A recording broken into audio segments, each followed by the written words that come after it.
con đứng xuống rồi.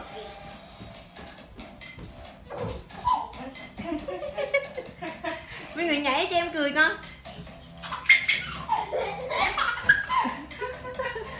Nhảy đi, nhảy cho em cười.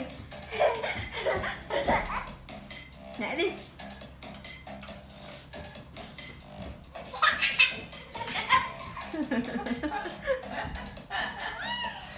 Ra chọc em cười đi, ra chọc em cười đi.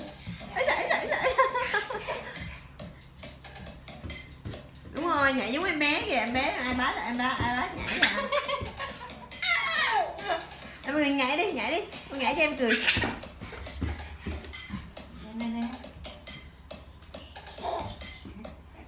Mệt rồi, anh mệt rồi.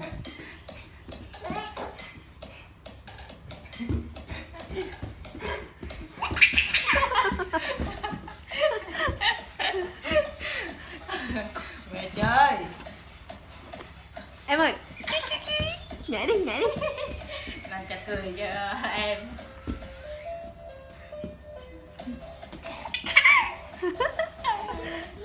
Nhảy cho em cười. Mệt chưa?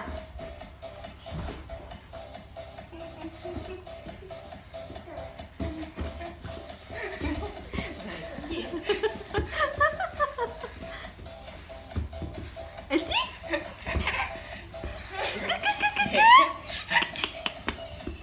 Chị. Em ơi. Chí.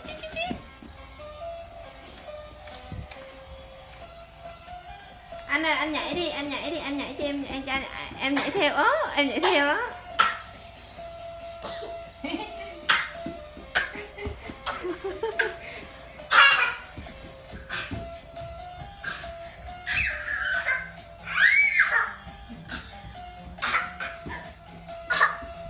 Không ho.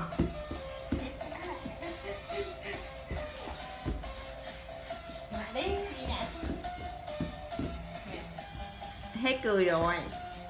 Mệt rồi thôi không nhảy nữa.